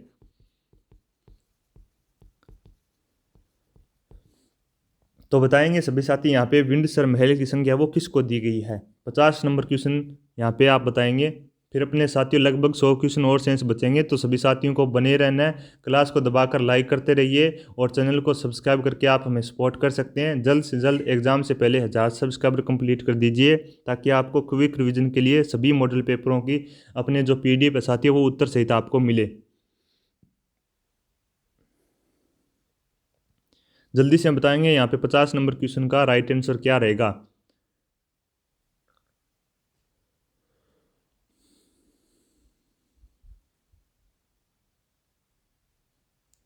तो देखिए अगर बात करें साथियों यहाँ पे राइट आंसर की तो अपना 1 नंबर ऑप्शन राइट हो जाएगा, यानी कि राजमहल उदयपुर। आगे बढ़ेंगे 51 नंबर क्वेश्चन में बात करें साथियों, राजस्थान में गोडलिया है क्या मांगलिक अवसरों पर बनाए जाने वाला कलात्मक चित्र है या फिर पशुओं के शरीर पर दागे जाने वाला चिन्ह है या फिर पश्चिमी राजस्थान में चिकनी मिट्टी से बनाए गए कलात्मक निर्माण है या फिर उपरोक्त सभी। जल्दी से यहाँ पे राइट आंसर कौन सा होगा आपको बताना है। गोडलिया क्या होता है साथियों राजस्थान में आपको बताना है। 51 नंबर क्वेश्चन का राइट आंसर रहेगा साथियों 2 नंबर ऑप्शन, यानी कि पशुओं के शरीर पर दागे जाने वाला चिन्ह है अपना राइट आंसर रहेगा। 52 नंबर क्वेश्चन देखिए, क्वेश्चन आपसे पूछा गया है, देखिए राजस्थान का पारंपरिक नृत्य है, राजस्थान का पारंपरिक नृत्य जो महिलाओं द्वारा किया जाता है तथा जिसमें ताल के साथ बार बार घूमने तथा हाथों का लचकदार संचालन प्रभावी होता है, क्या कहलाता है। गणगौर, घूमर, गिद्दड़ या फिर भवाई नृत्य। जल्दी से बताएंगे राजस्थान का पारंपरिक नृत्य का उसका नाम बताना है जिसमें ताल के साथ साथ बार बार घूमने तथा हाथों का लचकदार संचालन प्रभावी होता है। क्या गणगौर नृत्य है, घूमर नृत्य है, गिद्दड़ नृत्य है या फिर भवाई नृत्य है। तो मैं आपको बता दूं यहाँ पे अपना राइट आंसर रहेगा साथियों 2 नंबर ऑप्शन, यानी कि घूमर। ध्यान में रखिएगा साथियों, यहाँ पे अपना जो 2 नंबर ऑप्शन है ये अपना राइट हो जाएगा। घूमर साथियों राजस्थान का राज्य नृत्य भी है, ध्यान में रखिएगा, मोस्ट इंपॉर्टेंट है घूमर नृत्य। आगे बढ़ेंगे 53 नंबर क्वेश्चन की बात करें तो क्वेश्चन आपसे पूछा गया है, निम्न में से किस लोकनाट्य के प्रवर्तक लच्छीराम को माना जाता है। क्या रम्मत का, कुचामणी ख्याल, स्वांग या फिर तमाशा। सबसे इंपॉर्टेंट क्वेश्चन है, बार बार एग्जाम में आता है। तो बताइए लोकनाट्य के प्रवर्तक लच्छीराम को माना जाता है। इंपॉर्टेंट लगा लेना, एग्जाम में पक्का यहाँ से क्वेश्चन आएगा। तो देखिए अगर बात करें साथियों यहाँ पे 53 नंबर क्वेश्चन के राइट आंसर की तो अपना 2 नंबर ऑप्शन राइट हो जाएगा, कुचामणी ख्याल। आगे देखिए सबसे इंपॉर्टेंट बिछड़ो गीत, और ये अपने CET के एग्जाम में आया वो क्वेश्चन है, बिछड़ो गीत किस क्षेत्र से संबंधित है। क्या मेवात से, हाड़ौती से, ढूंढाड़ से या फिर दक्षिणी राजस्थान से। जल्दी से यहाँ पे राइट आंसर बताएंगे, बिछड़ो गीत किस क्षेत्र से संबंधित है।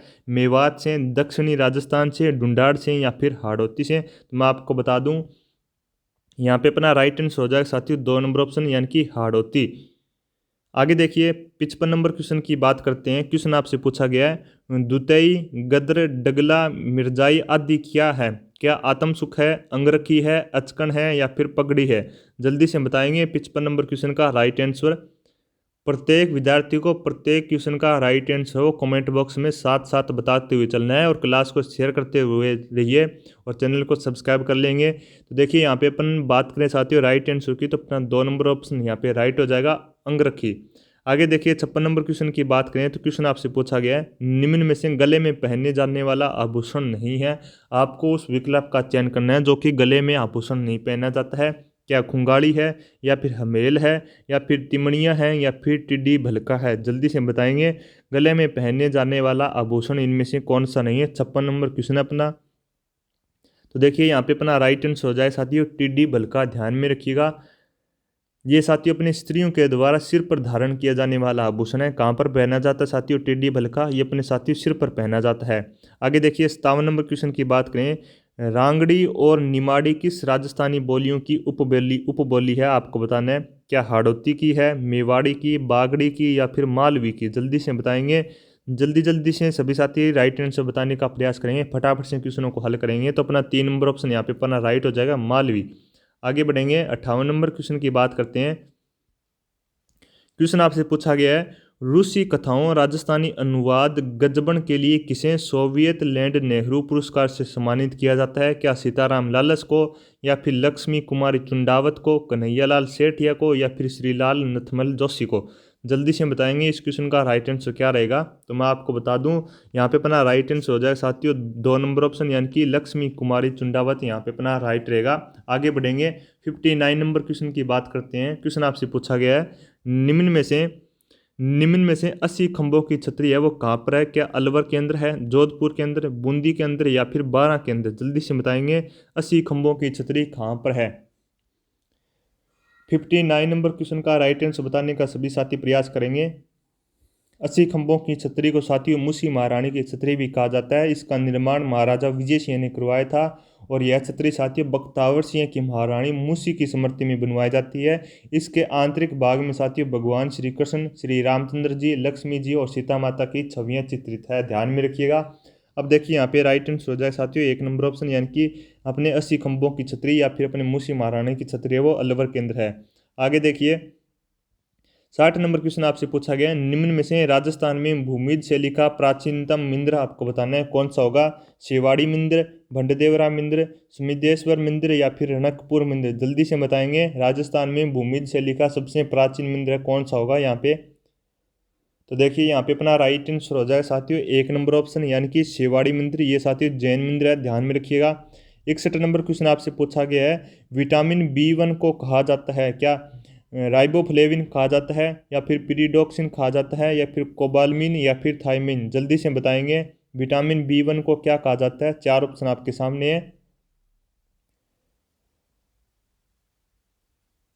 तो देखिए अगर बात करें साथियों यहाँ पे राइट आंसर की, तो अपना यहाँ पे 3 नंबर ऑप्शन राइट हो जाएगा, यानी कि थायमिन। जल्दी से ध्यानपूर्वक सभी साथी नोट करेंगे।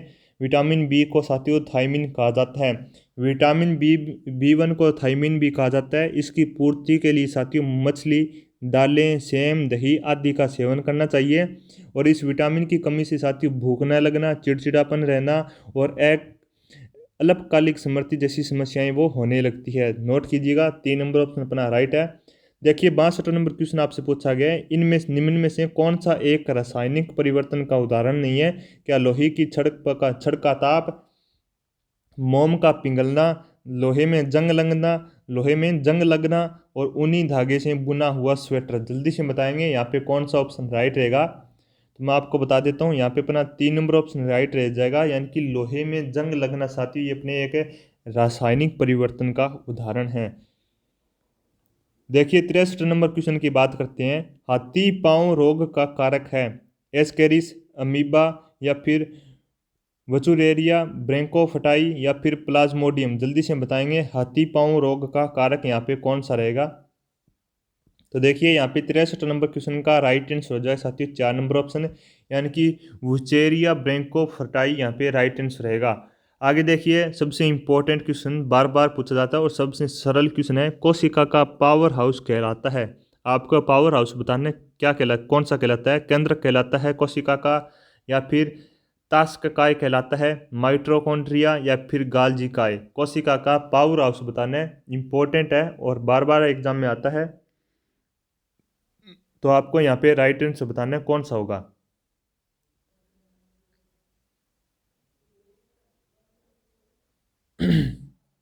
तो देखिए अगर बात करें साथियों यहाँ पे राइट आंसर की, तो अपना 64 नंबर क्वेश्चन का राइट आंसर हो जाए साथियों 4 नंबर ऑप्शन, यानी कि माइट्रोकॉन्ड्रिया।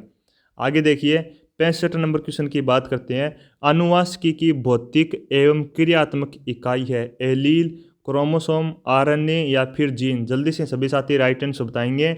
आनुवांशिकी की भौतिक एवं क्रियात्मक इकाई है। तो देखिए यहाँ पे अपना राइट आंसर हो जाए साथियों 3 नंबर ऑप्शन यानी कि जीन।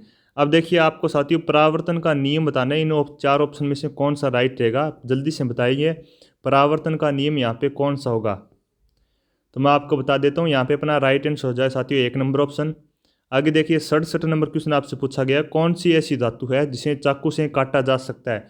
इंपॉर्टेंट, आपके एग्जाम में आएगा पक्का, यहाँ से मैं आपको नोट करवा देता हूँ, पशु परीक्षक के एग्जाम में पक्का यहाँ से क्वेश्चन छपेगा, नोट कीजिएगा।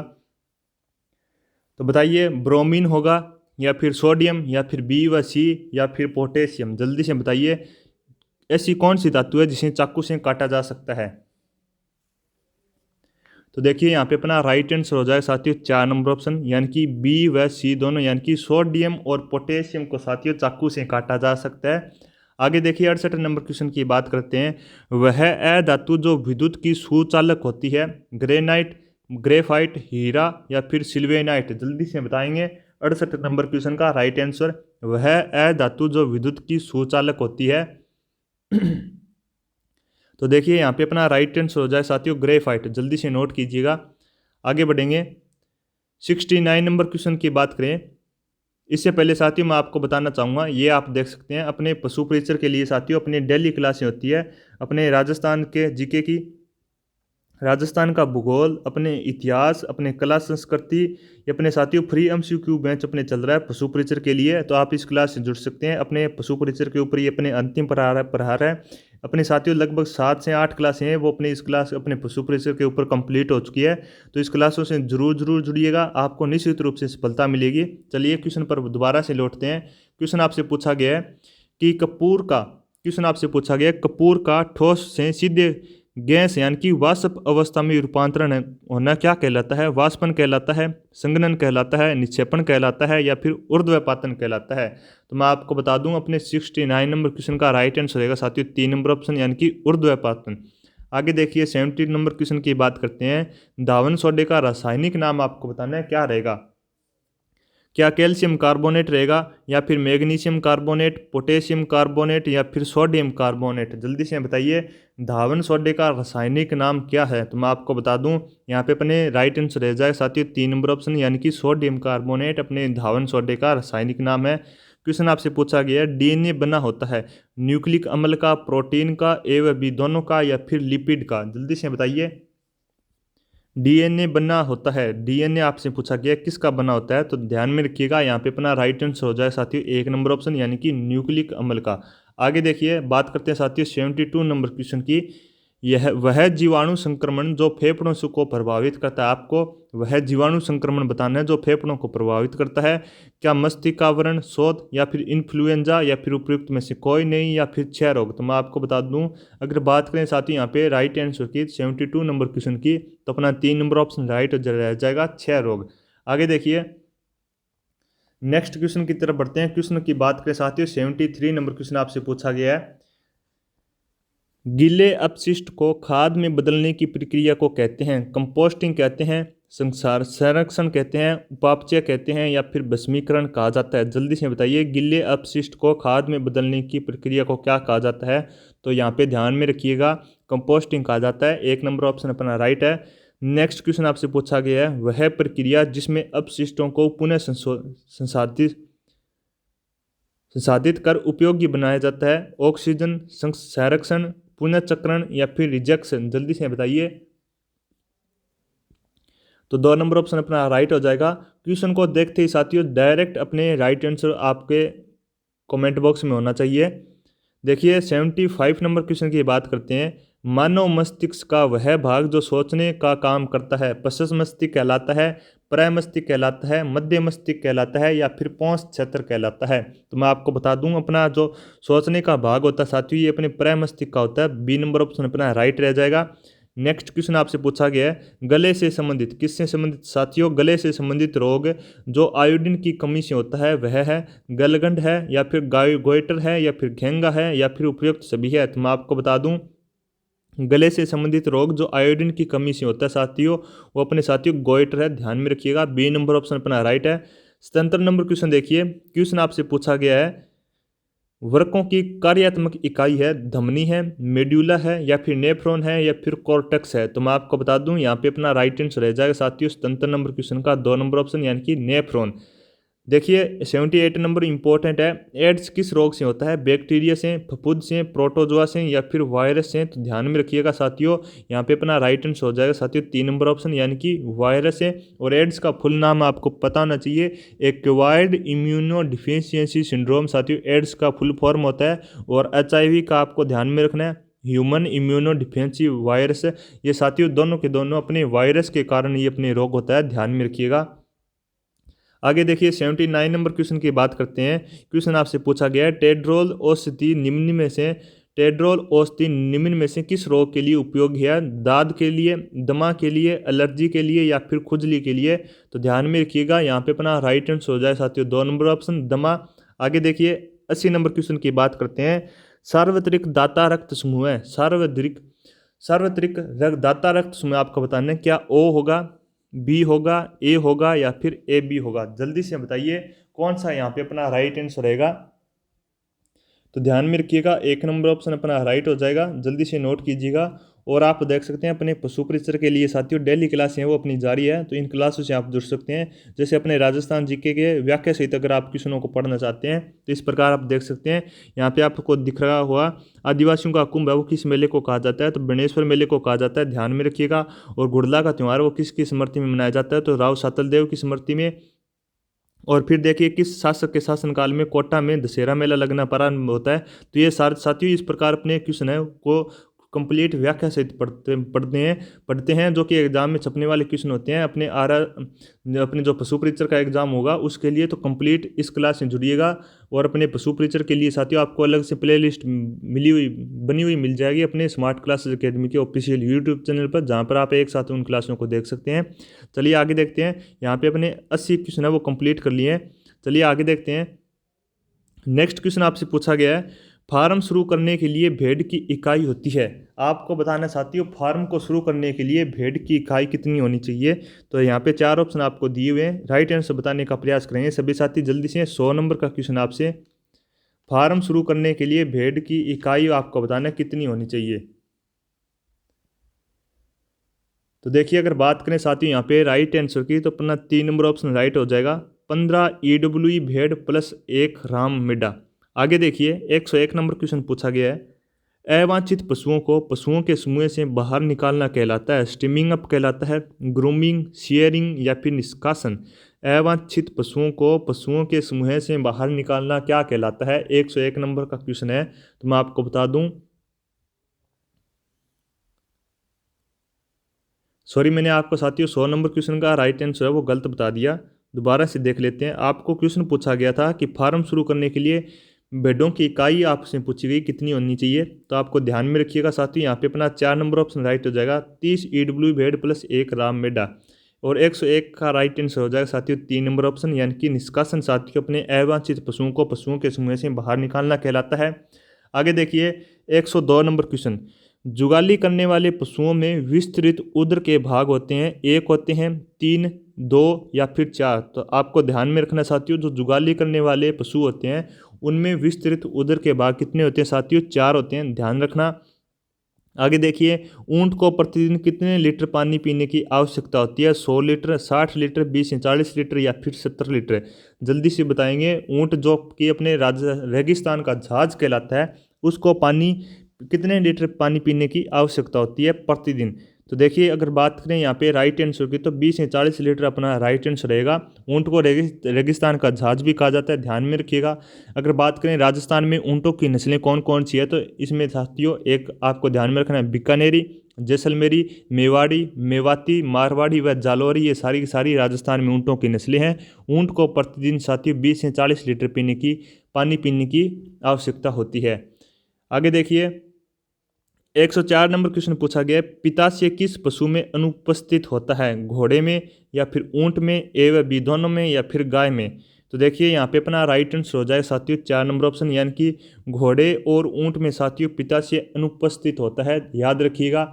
आगे बढ़ेंगे 105 नंबर क्वेश्चन की बात करें, पशुओं में अमावस्या के 4 अमाशय के 4 भागों में से कौन से भाग का आकार मधुमक्खी के छत्ते जैसे होता है? रुमन का, रेटिकुलम का, ओमेजम का या फिर एबोमेजम? जल्दी से बताइए, पशुओं में अमाशय के 4 भागों में से कौन से भाग का आकार मधुमक्खी के छत्ते जैसे होता है? जल्दी से राइट आंसर बताने का प्रयास करेंगे। तो यहाँ पे अपना बी नंबर ऑप्शन राइट हो जाएगा, रेटिकुलम। आगे देखिए, 106 नंबर क्वेश्चन आपसे पूछा गया है, सबसे सघन आवास व्यवस्था है पिंजरा प्रणाली, डीप लिटर प्रणाली, विस्तृत प्रणाली या फिर फोल्डिंग यूनिट प्रणाली? जल्दी से बताइए यहाँ पे कौन सा ऑप्शन यहाँ पे अपना राइट रहेगा। तो 1 नंबर ऑप्शन अपना राइट है, पिंजरा प्रणाली। यह मुर्गियों की सबसे घन आवासीय व्यवस्था, क्योंकि इसमें साथियों प्रति पक्षी सबसे कम फ्लोर स्पेस की आवश्यकता होती है। आगे देखिए, 107 नंबर क्वेश्चन आपसे पूछा गया, निम्नलिखित में से छोटी आंत का भाग नहीं है? ड्यूडेनम, जेजुएनम, सिक्कम या फिर इलियम? जल्दी से बताइए कौन सी छोटी आंत का भाग नहीं है इनमें से। तो याद रखिएगा 4 नंबर ऑप्शन अपना राइट हो जाएगा।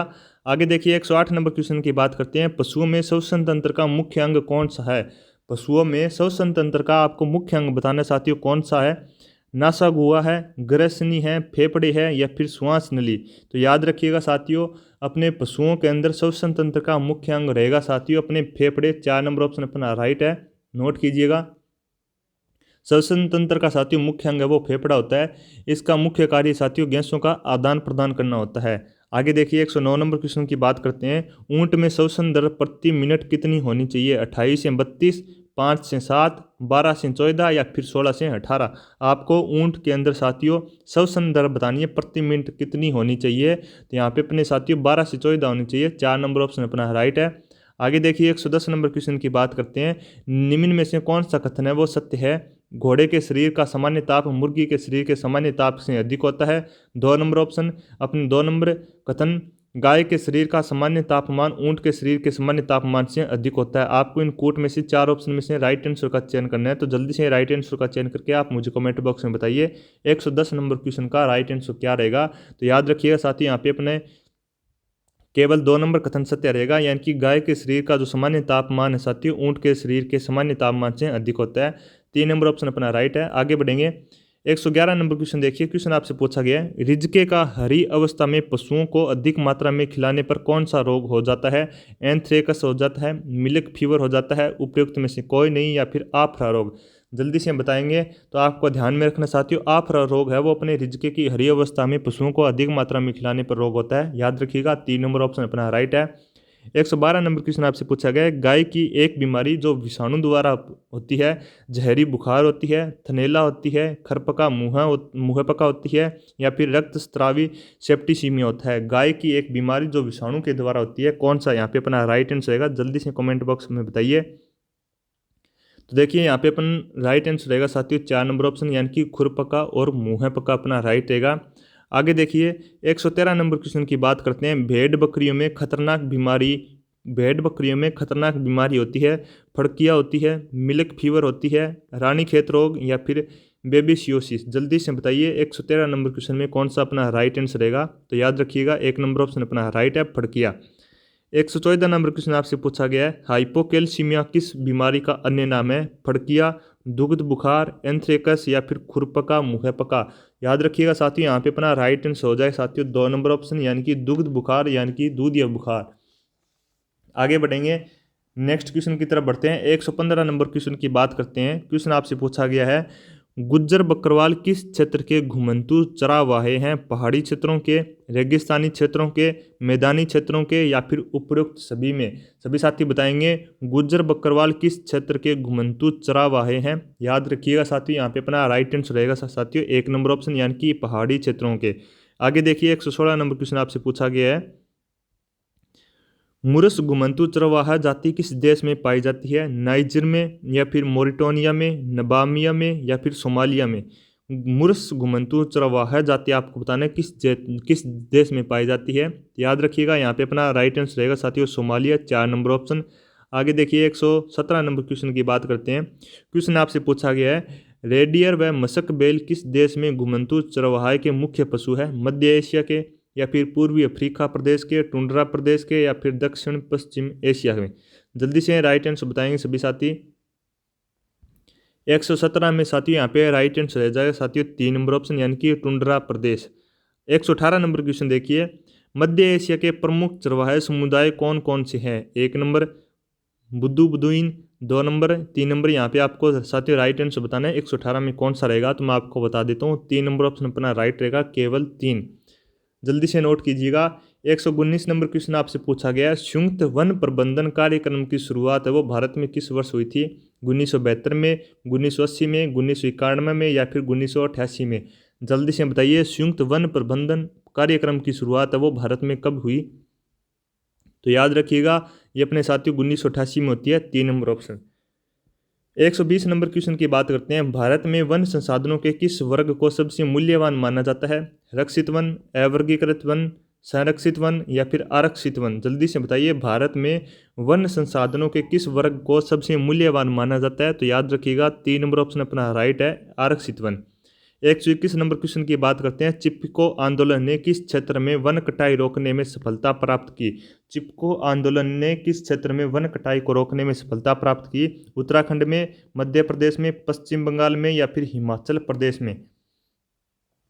तो याद रखिएगा साथियों यहाँ पे अपना 1 नंबर ऑप्शन राइट रह जाएगा, उत्तराखंड। आगे देखेंगे, जल्दी जल्दी क्लास को शेयर कर देंगे सभी साथी, और लाइक करने में कंजूसी नहीं करनी है किसी भी विद्यार्थी को, और चैनल को सब्सक्राइब कर लेंगे। जल्द से जल्द 1000 सब्सक्राइबर का आंकड़ा आपको कंप्लीट करना है। 122 नंबर क्वेश्चन की बात करते हैं। क्वेश्चन आपसे पूछा गया है, भारत में कौन सा राष्ट्रीय उद्यान बाघों के संरक्षण के लिए प्रसिद्ध है? जिम कॉर्बेट राष्ट्रीय उद्यान, काजीरंगा राष्ट्रीय उद्यान, रणथंभौर राष्ट्रीय उद्यान या फिर बांधवगढ़ राष्ट्रीय उद्यान? जल्दी से बताइए 122 नंबर क्वेश्चन का राइट आंसर कौन सा रहेगा? यहाँ पे 3 नंबर रणथंभौर राष्ट्रीय उद्यान, याद रखिएगा। 123 नंबर क्वेश्चन की बात करते हैं, कौन सा पशु उत्पाद शक्कर की सबसे अधिक प्रतिशतता प्रदान करता है? दूध, अंडा, मछली या फिर मांस? जल्दी से बताइए। तो यहाँ पे राइट आंसर रहेगा साथियों दूध, 1 नंबर ऑप्शन अपना राइट हो जाएगा। 124 नंबर क्वेश्चन की बात करते हैं, भेड़ के दूध में निम्न में से कौन सा घटक सबसे अधिक होता है? वसा होता है, कुल ठोस, प्रोटीन या फिर खनिज पदार्थ? तो याद रखिएगा यहाँ पे अपना राइट आंसर हो जाएगा साथियों 3 नंबर ऑप्शन यानी कि कुल ठोस।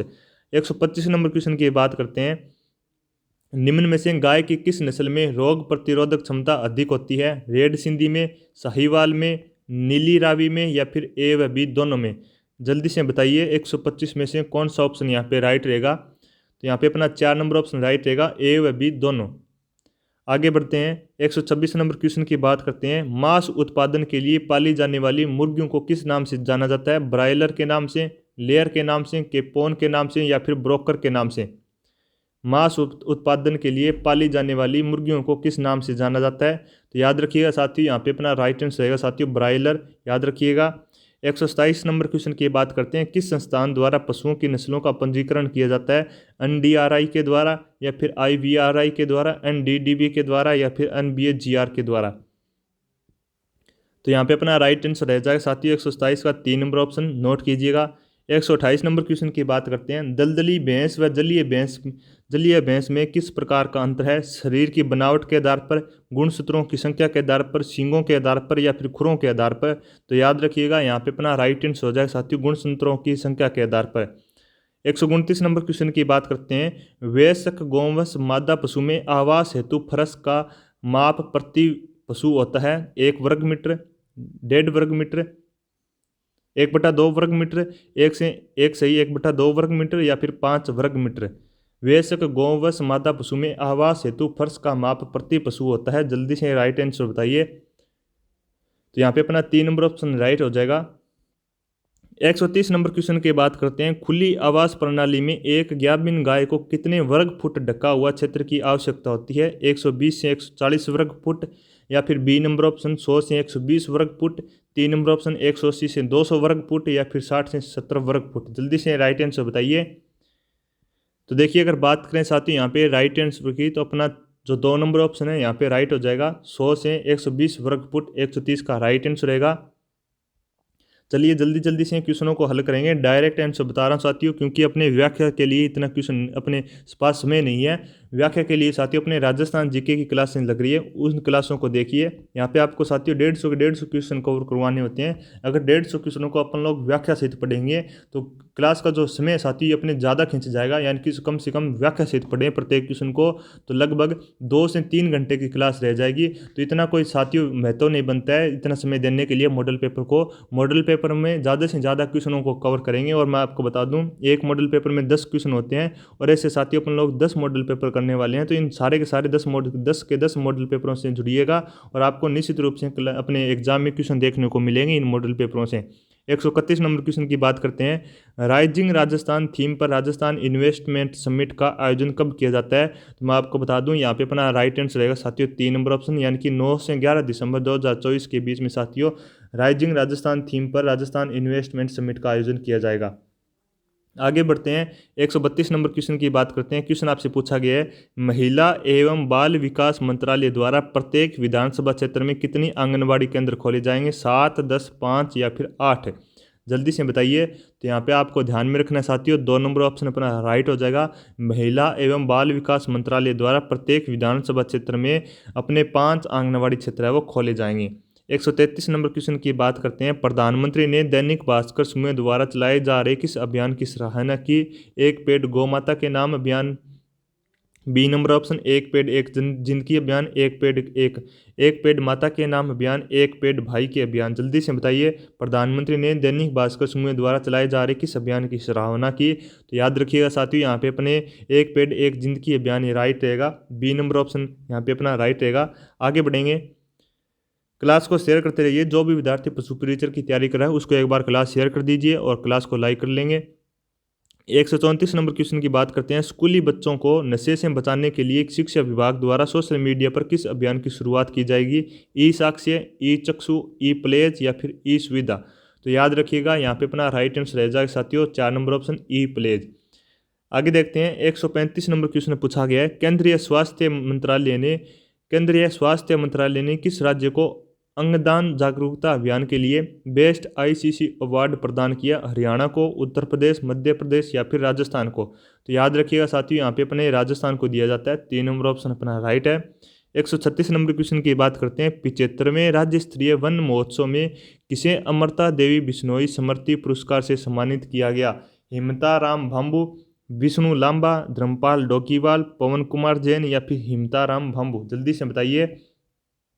तो याद रखिएगा यहाँ पे अपना राइट आंसर हो जाएगा साथियों 3 नंबर ऑप्शन, यानी कि पवन कुमार जैन। 136 का 3 नंबर ऑप्शन अपना राइट है। आगे देखते हैं 137 नंबर क्वेश्चन की बात करते हैं। राजस्थान में लाडो प्रोत्साहन योजना की शुरुआत कब की गई? 1 अगस्त 2024 को या फिर 31 जुलाई 2024 को, 1 जुलाई 2024 को या फिर 1 सितंबर 2024 को?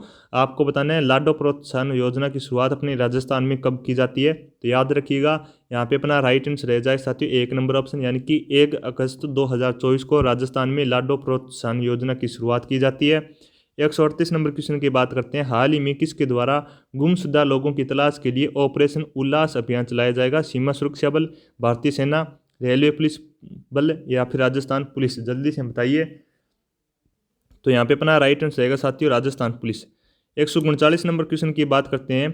अंतर्राष्ट्रीय माइकोराइजा सम्मेलन यूनाइटेड किंगडम में भारत का प्रतिनिधित्व राजस्थान के किस व्यक्ति के द्वारा किया जाएगा? Doctor Arvind Kumar, doctor Arvind Mathur, doctor Ramesh Jakhar, doctor Krishna Saharan, doctor Praveen Gehlot? तो यहाँ पे अपना राइट आंसर रह जाए साथियों 3 number option, doctor Krishna Saharan. 140 number question की बात करते हैं। जयपुर टाइगर फेस्टिवल में इंडिया पोस्ट ने किस प्रसिद्ध वन्य जीव फिल्म निर्माता की स्मृति में एक टिकट जारी किया गया? सुभेय, नल्ला मथु, आनंद चौधरी, चंद्र प्रकाश द्विवेदी, मणि कौल? जल्दी से बताइए। तो मैं आपको बता दूं यहाँ पे अपना राइट आंसर हो जाए साथियों 1 नंबर ऑप्शन। आगे बढ़ेंगे 141 नंबर क्वेश्चन देखिए। क्वेश्चन आपसे पूछा गया हिम तेंदुआ को किस देश ने राष्ट्रीय प्रतीक घोषित किया? भूटान ने, किर्गिस्तान ने, कजाकिस्तान ने या फिर भारत ने? हिम तेंदुआ को किस देश ने राष्ट्रीय प्रतीक घोषित किया? तो याद रखिएगा साथियों बी नंबर ऑप्शन यहाँ पे अपना राइट हो जाएगा किर्गिस्तान ने। 142 नंबर क्वेश्चन देखिए। भारत के इक्विटी मार्केट ने विश्व में कौन सा स्थान हासिल किया? तीसरा, पांचवा, चौथा या फिर छठा? तो याद रखिएगा यहाँ पे अपने राइट आंसर हो जाए साथियों 2 नंबर ऑप्शन चौथा। 143 नंबर क्वेश्चन को देखिए। वैश्विक मीथेन उत्सर्जन को ट्रैक करने के लिए मीथेनसेट उपग्रह किस अंतरिक्ष एजेंसी ने लॉन्च किया? नासा ने, जाक्सा ने, स्पेस एक्स ने या फिर ब्लू ओरिजिन ने? तो याद रखिएगा यहाँ पे अपना राइट आंसर हो जाए साथियों 2 नंबर ऑप्शन यानी कि स्पेस एक्स।